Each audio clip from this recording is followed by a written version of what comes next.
Hello and welcome to today's lesson on mass and weight, which is part of the forces topic in GCSE Separate Science Physics. So in today's lesson we're going to look at understanding the difference between mass and weight. So if we've been successful and learned in this lesson, we should be able to define weight and mass and explain the difference between them, calculate the weight of an object on Earth using the equation W equals mg, give the correct units of weight and mass, and then finally describe the relationship between weight and mass and what would happen to weight if mass was doubled. So mass is a measure of the matter found in an object. It is the scientific measure of how much particulate matter you find in a particular object. Now the scientific standard unit of mass is kilograms. So all values of mass should be given in kilograms. Mass is also a scalar, which means it has no direction attached to it. It's just a magnitude. Now the mass of an object remains unchanged in our universe unless we alter what the object is made from. This means the mass is independent of any other factor in the universe. Mass is a base value of our universe. Now when we're measuring mass and understanding how it's working, we try and make the concept simpler by assuming all of the mass of an object is found in one place in an object, which we call the center of mass of the object. Now for a symmetrical object of a constant density, that is the center of the object. Now weight, on the other hand, is the force acting on the mass due to gravity. So weight is caused by an object being in a gravitational field. So when you are on Earth, the Earth's gravitational field causes you to have weight. This means that both the mass and the gravitational field strength affect weight. So weight is also always assumed to act from the center of mass of the object. So when we draw force diagrams, you should draw all forces from the center of mass of the object. So this means that weight can change depending on the gravitational field that you are in. Now the larger the planet or star that you are on, the larger the gravitational field, so the larger the weight found here. So for example, the Earth is larger than the Moon, so therefore it has a higher gravitational field strength, so therefore your weight will be higher on the Earth compared to the Moon. Now, weight is a force, which means it is a vector. Now, weight always acts towards the center of the gravitational field, which is the direction part of the vector. Now, we interpret this on Earth as downwards towards the center of the Earth. Now, the scientific standard unit of weight is the Newton.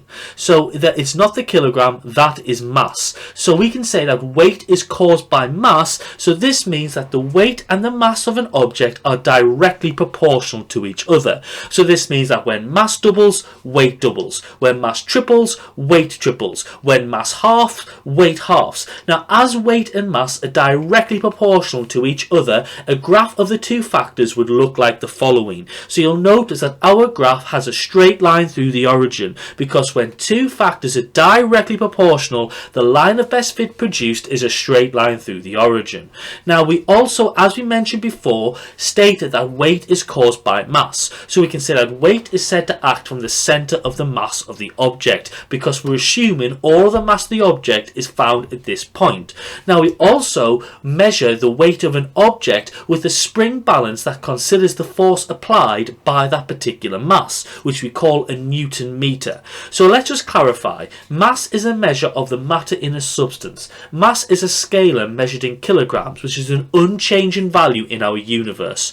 Weight is the force of gravity acting on mass caused by the mass being in a gravitational field. Now weight is a vector measured in newtons, and weight depends on the gravitational field strength.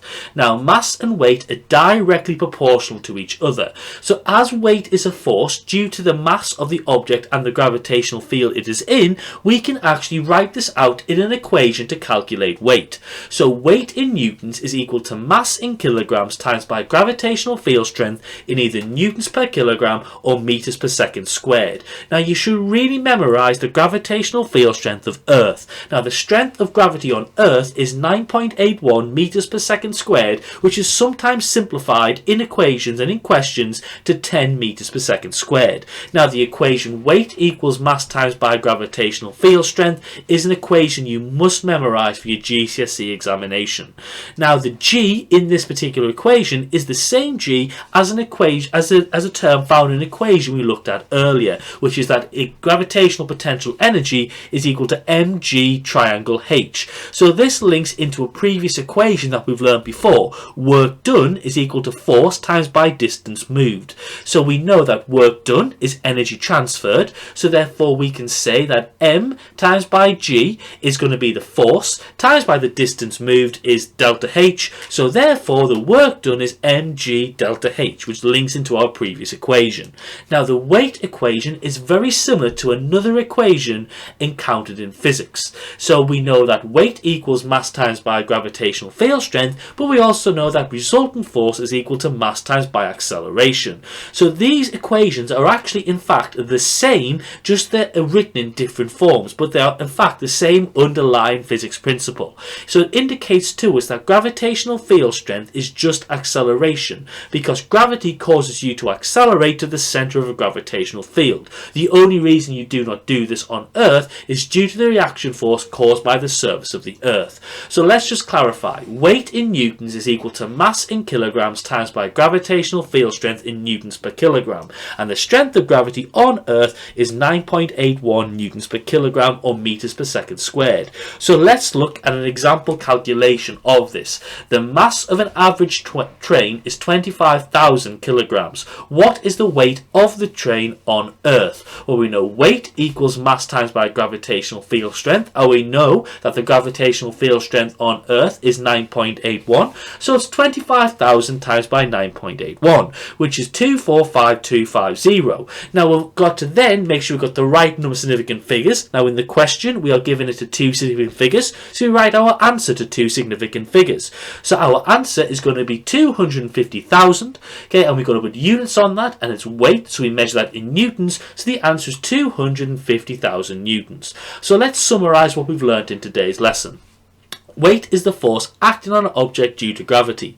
The force of gravity close to the Earth is due to the gravitational field around the Earth, and the weight of an object depends on the gravitational field strength at the point where the object is. Now the weight of an object can be calculated using the equation weight equals mass times by gravitational field strength. Now the weight of an object may be considered to act from a single point referred to as the object's centre of mass, and the weight of an object and the mass of an object are directly proportional, with the weight being measured using a calibrated spring balance, sometimes known as a Newton meter. So if we've been successful and learned in today's lesson, we should be able to define weight, define mass and explain the difference between them, calculate the weight of an object on Earth using the equation W equals mg, give the units of weight and mass, and finally describe the relationship between weight and mass and what would happen to the weight if the mass was doubled. So I hope you've enjoyed today's lesson on mass and weight, which is part of the forces topic in GCSE Separate Science Physics. Thank you very much for watching, and as always, have a lovely day.